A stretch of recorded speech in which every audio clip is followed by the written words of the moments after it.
Polemik keberadaan pagar laut di Kabupaten Tangerang, Banten semakin panjang dan rumit.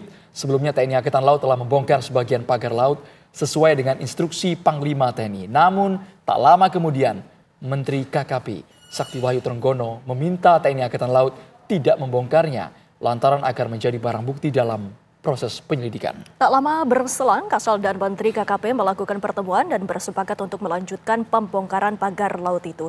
Namun sebelum pembongkaran dilanjutkan, Menteri Agraria dan Tata Ruang Kepala BPN Nusron Wahid mengakui bahwa pagar laut sepanjang 30 km itu telah bersertifikat hak guna bangunan. Lantas akankah pembongkaran dilanjutkan? Untuk membahasnya telah bergabung bersama kami staf khusus Menteri Kelautan dan Perikanan bidang Humas dan Komunikasi Publik, Bapak Doni Ismanto Darwin. Dan juga hadir bersama kami pula di studio pakar perikanan dan ilmu kelautan IPB University, Ferdinand Yulianda. Selamat petang, Bapak-Bapak. Nah, kami ingin mengetahui, Pak Doni, apakah keputusannya pagar laut ini akan tetap dilanjutkan untuk pembongkarannya? Tes 1, 2, 3. Ya, Pak Doni, silakan. Oh ya, terima kasih.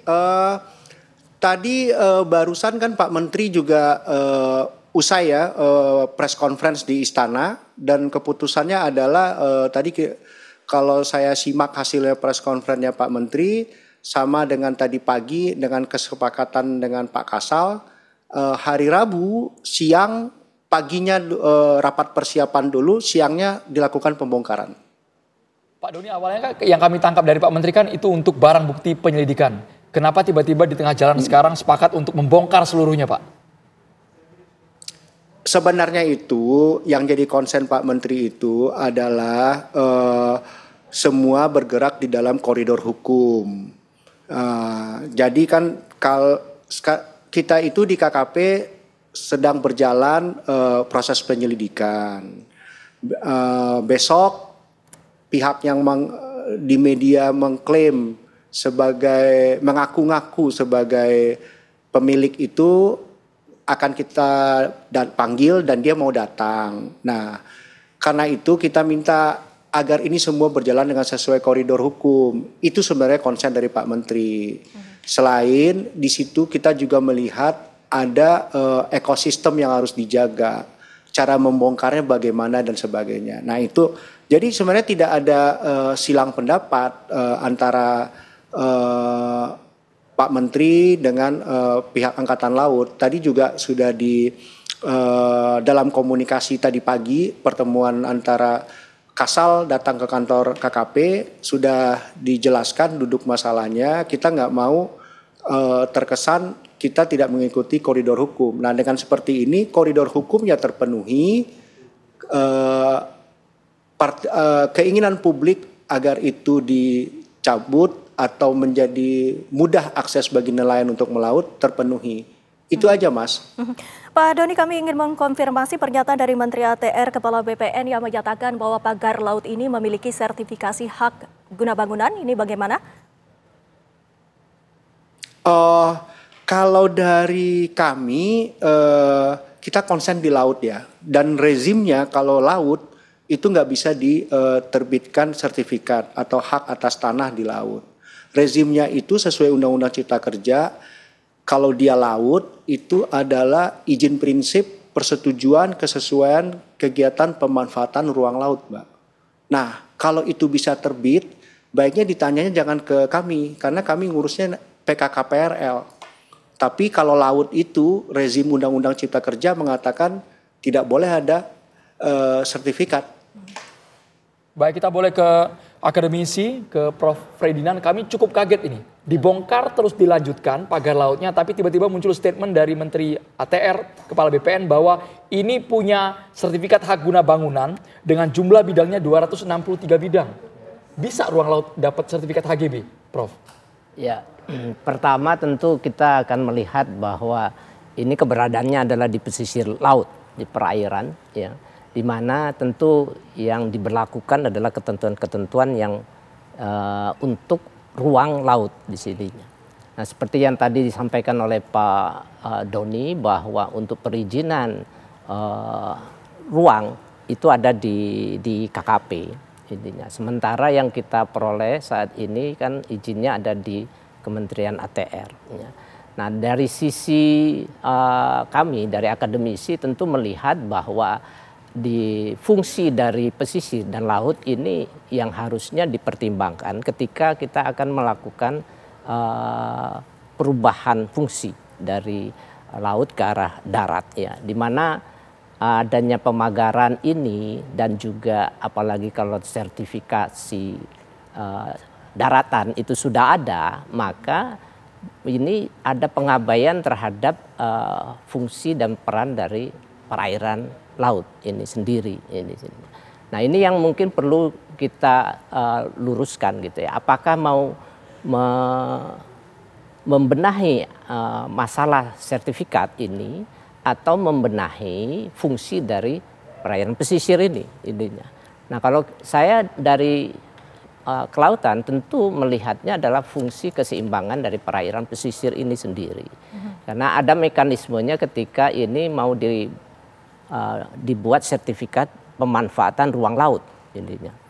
Dan itu tidak dilakukan proses itu ya, karena tiba-tiba kami juga dari orang kelautan pun tidak mengetahui ada proses pemanfaatan ruang laut intinya. Nah, itu untuk yang pemanfaatan ruang laut, Mas Ardo. Lantas untuk pemanfaatan ruang laut ini yang bisa lantas dimanfaatkan itu sebenarnya prosesnya seperti apa, Prof?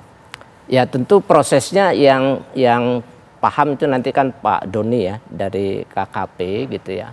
Dan itu ada sebelum perizinan itu akan dilakukan, tentu ada kajian kelayakan, apakah itu kita kenal sebagai AMDAL gitu ya ininya. Tentu AMDALnya adalah AMDAL laut ininya ya, daerah pesisir. Ini apakah layak atau tidak untuk merubah fungsi. Karena sangat riskan sekali untuk perairan pesisir seperti di Pantura ini karena ini perairan yang dangkal di mana perairan ini itu memiliki dua sifat yang sangat dinamis yang dipengaruhi oleh musim yang disebut dengan pergerakan air laut antara barat dan timur. Jadi ada pergerakan air laut dari timur ke barat, barat ke timur, bahkan ada utara. Nah, dinamika perubahan arus inilah yang akan harusnya jadi pertimbangan ketika ini mau dirubah fungsi laut menjadi fungsi daratan. Tapi sebentar, tadi Bapak menyebutkan ini supaya tidak salah pengertian. Ketika Bapak menegaskan bahwa ada ranah perairan dan juga kelautan, maksud kami perikanan dan kelautan yang abai. Pak Doni, kita ingin jawabannya apakah betul Bapak ada mungkin step by step yang tidak dilakukan oleh KKP sehingga terjadi 30,16 km Pak dibangun di Kabupaten Tangerang? Maaf, kalau kami di KKP, saya mungkin menjelaskan dulu ya. KKP itu Kementerian Kelautan dan Perikanan. Ya, sekarang ini banyak orang memiliki mispersepsi antara KKP dengan DKP. Walaupun di belakangnya sama-sama KP, Kelautan dan Perikanan. DKP itu Dinas Kelautan dan Perikanan. DKP itu garis komandonya itu langsung ke Pemkab atau pemerintah daerahnya, bisa ke Pemprov. Sama KKP dia itu bermitra, dalam hal ini koordinasi. Sesuai dengan undang-undang pemerintah daerah, untuk pengawasan dari 0 sampai 12 mil itu ada di pemerintah daerah. Tapi untuk perizinan PKKPRL-nya itu yang mengeluarkan adalah pemerintah pusat, dalam hal ini KKP. Oke, kita harus paham dulu nih struktur organisasinya. Jadi kita dengan paham struktur organisasi, kita bisa tahu di mana ini awalnya yang tadi pertanyaan Mas, ini ada kelalaian atau gimana gitu loh. Tapi sebenarnya saya tidak mau lagi berdiskusi ke arah itu. Ini kok bisa, karena di temuan terbaru dari press conference yang dilakukan oleh Menteri ATR, fakta yang terbaru adalah itu bersertifikat yang tidak dikeluarkan oleh KKP, karena KKP mengeluarkan PKKPRL.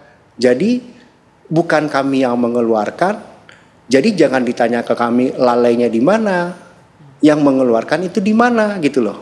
Pertanyaannya Anda harus lebih kritis seperti itu gitu. Nah, dari situ tadi sudah disinggung tentang PKKPRL. PKKPRL ini adalah izin prinsip.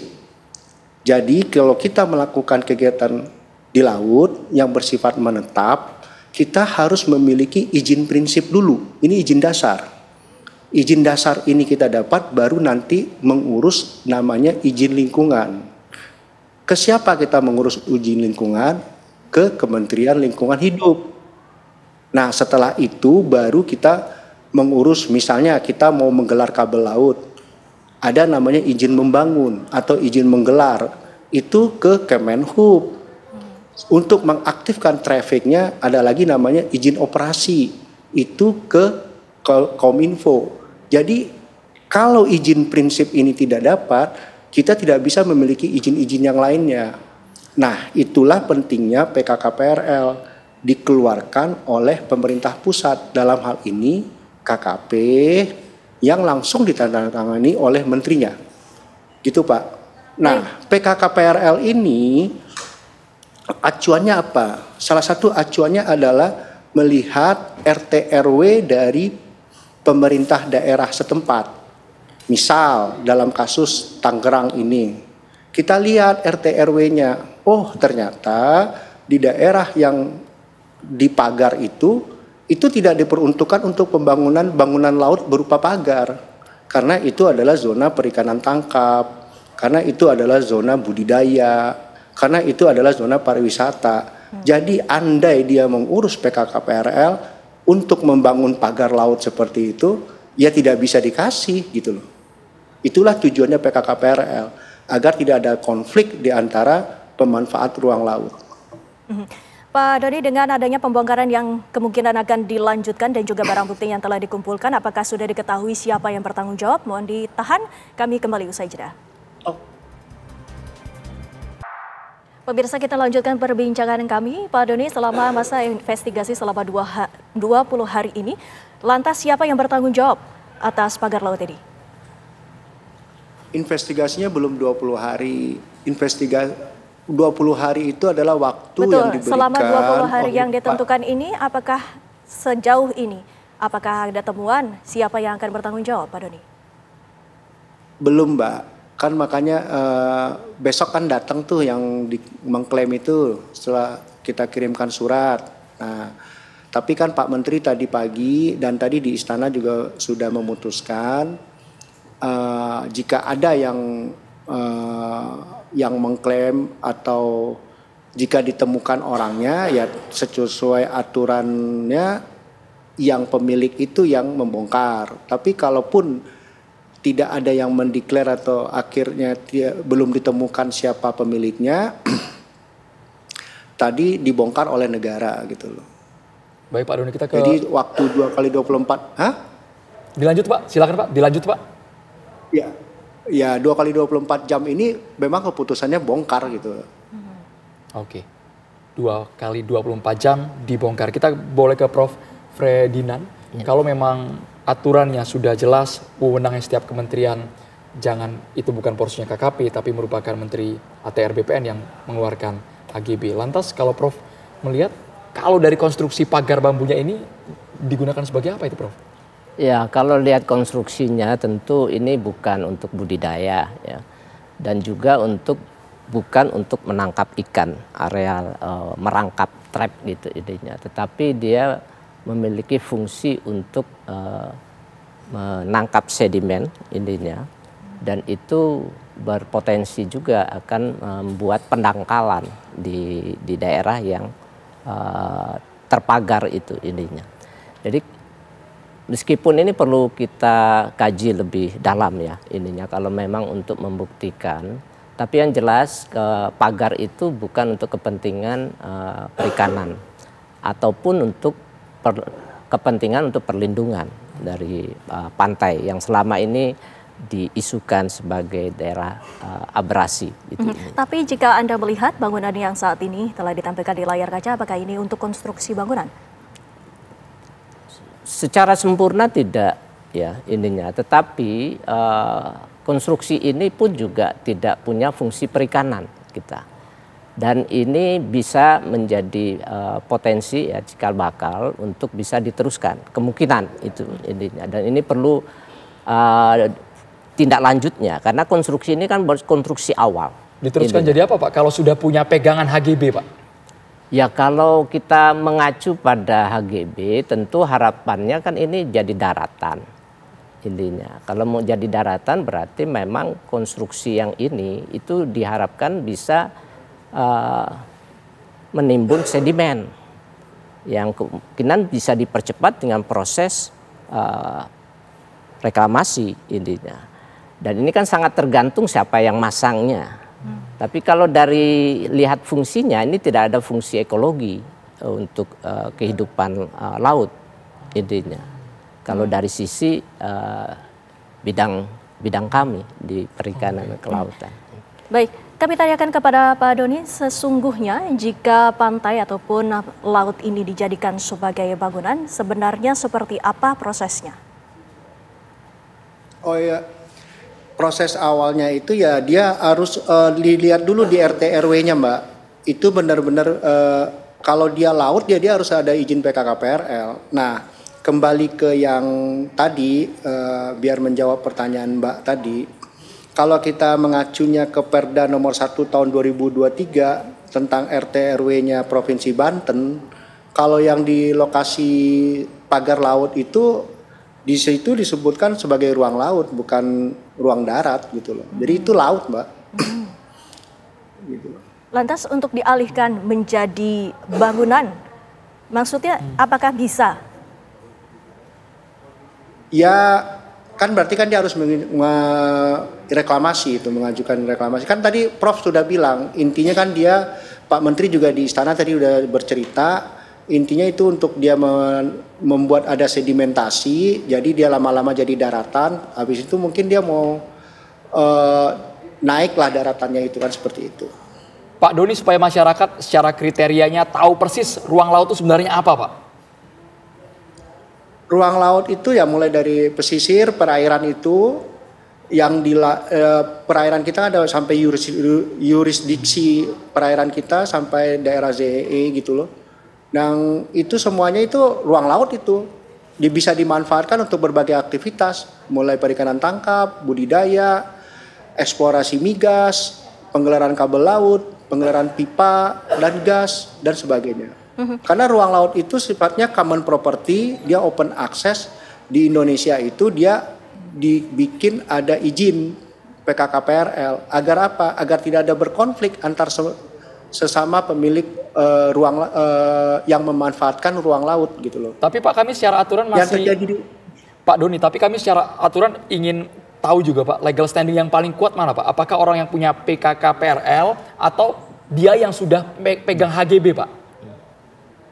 Mbak, kalau kita kan mengacu kepada putusan Mahkamah Konstitusi nomor 3 garing PUU strip nomor 8 2010 bahwa ruang laut tidak dapat diberikan hak, dan sesuai Undang-Undang Cipta Kerja untuk pemanfaatan ruang laut itu harus memiliki PKKPRL gitu loh. Ada yang lebih tinggi dari undang-undang? Kan enggak kan Mas. Jadi kalau di laut itu PKKPRL. Oke, sepakat. Baik. Berarti aturan yang paling kuat dan paling dasar adalah harus memiliki PKKPRL. HGB enggak mempan, enggak bisa digunakan sebagai landasan untuk membangun di sana. Sepakat ya Pak Doni dengan statement itu? Bukan sepakat lagi, ini yang ngomong konstitusi Mas. Okay. Putusan MK itu kan konstitusi. Namanya aja udah putusan Mahkamah Konstitusi. Terus diperkuat dengan Undang-Undang Cipta Kerja gitu loh. Kami garis bawahi Pak. Kita juga ingin mengkonfirmasi juga kepada Pak Ferdinand ini, jika Anda melihat siapa sebenarnya yang bisa mengeluarkan sertifikat itu dan juga bertanggung jawab dan juga memahami dan mengetahui dengan dikeluarnya sertifikat. Ya, saya kira terkait dengan ruang laut intinya, maka izin sertifikat itu harus dikeluarkan oleh orang yang paham dan bertanggung jawab terhadap pengelolaan ruang laut. Nah, dalam hal ini tentu KKP yang bertanggung jawab ya untuk mengeluarkan sertifikat pemanfaatan ruang laut intinya. Seperti yang tadi disampaikan oleh Pak Doni intinya. Nah, namun sayang ini yang dipermasalahkan kan bukan pemanfaatan ruang laut, tetapi adalah HGB yang dikeluarkan oleh Kementerian ATR yang ya merupakan kementerian yang tidak bertanggung jawab terhadap ruang laut. Boleh tidak Pak kami katakan bahwa hak guna bangunan sertifikat yang dikeluarkan ATR BPN ini cacat hukum? Boleh tidak kami katakan seperti itu Pak? Karena yang paling tinggi ya tadi Pak, PKKPRL. Iya, kalau dari peraturan yang ada memang tidak sesuai intinya. Pak Doni, apakah dengan adanya perkembangan sampai dengan saat ini untuk dari sertifikat ini sendiri, apakah lantas akan dilakukan evaluasi? Saya tadi simak preskonnya Pak Nusron Wahid, dia juga akan melakukan evaluasi kan. Kata dia nih kalau saya nggak salah, tapi dikonfirmasi ke tempatnya Pak Nusron ya. Kalau memang itu cacat ya dia kan bisa cabut kan, kalau masih baru berapa tahun gitu. Tapi kalau kita bicara undang-undang, laut itu tidak boleh dikeluarkan sertifikat, yang ada PKKPRL dan itu di KKP. Baik. Sejauh ini apakah nanti akan ada koordinasi Bapak lintas kementerian agar konflik serupa polemik yang terjadi ini tidak akan terulang Pak? Oh tentunya, nah makanya kuncinya itu kan dengan berpegang salah satunya kepada perda dari RT RW milik pemerintah daerah setempat. Kan tadi saya sudah bilang, misalnya di kasus yang di Tangerang yang rame ini, di perda RT RW-nya itu sendiri kan sudah mengatakan kalau wilayah situ sebenarnya ruang laut gitu loh. Terus tiba-tiba ada apa tadi namanya? SGHB. Kok laut di SGHB? Kan itu kan ada sesuatu kan. Lantas untuk Pak Kita kan mengacu ke perdanya loh. Perdanya itu mengatakan itu ruang laut gitu loh, ya kan? Dan di situ kan sudah jelas di undang-undang di keputusan Mahkamah Konstitusi mengatakan kalau ruang laut ya kamu urus PKKPRL. Karena di laut itu untuk pemanfaatan ruang laut yang berlaku adalah izin prinsip. Sebelum memanfaatkan ruang laut, izin prinsip yang berlaku adalah PKKPRL. Setelah itu misalnya Anda ingin melakukan reklamasi, urus dulu izin lingkungan, setelah itu baru urus izin reklamasi. Misalnya Anda mau menggelar kabel telekomunikasi, urus dulu izin lingkungan, setelah PKKPRL baru ke Kemenhub, izin gelar, baru ke Kominfo, izin aktivasi atau landing right-nya atau izin operasi, kan seperti itu kan. Baik. Prof. Freddy. Ya, terkait dengan ini hak atau tanggung jawab KKP ya dalam pengeluaran izin sertifikasi pemanfaatan ruang laut tadi yang dijelaskan oleh Pak Doni intinya. Nah, faktanya memang saat ini itu ada dua. Yang pertama kita ada sertifikat hak guna apa tadi itu? Hak guna bangunan. SHGB Pak. SHGB yang dikeluarkan oleh ATR. Ya. Yang kedua bahwa proses pemagaran ini kan tidak berlangsung baru kemarin intinya. Artinya ini sudah tahun yang lalu 2024 ininya. Mungkin sejak Agustus juga dari DKP Provinsi Banten itu sudah menginformasikan bahwa ini sudah ada kegiatan pemagaran meskipun pada saat itu belum sampai 30 km idenya. Dan tentu ini menjadi informasi ya yang harus ditindaklanjuti oleh teman-teman di KKP yang memiliki kewenangan di dalam hal pemanfaatan ruang laut intinya. Kenapa ini penting? Karena ketika dibangun ada bangunan menjorok di laut intinya, ya, itu konstruksi itu akan mengganggu keseimbangan laut di pesisir. Itu sangat penting bagi orang-orang perikanan di situnya. Nah, apalagi kalau itu berbulan-bulan intinya dan itu dibiarkan, bahwa itu sebenarnya dampaknya sudah terlihat. Dari penangkapan yang dilakukan oleh nelayan, akses juga terhambat. Kemudian yang belum dikaji secara detail bahwa dengan bangunan yang keluar laut itu berpotensi untuk terjadi abrasi dan sedimen di tempat yang berbeda. Terima kasih Pak. Ya. Kami juga masih menunggu siapa yang sebenarnya mengukur sampai keluar peta bidang dan SHGB-nya diterbitkan. Kita tunggu bersama dalam pekan ini bagaimana penjelasan dari Kementerian ATR BPN. Terima kasih banyak Prof. Freddy Nurdin sudah bergabung di Kabar Petang.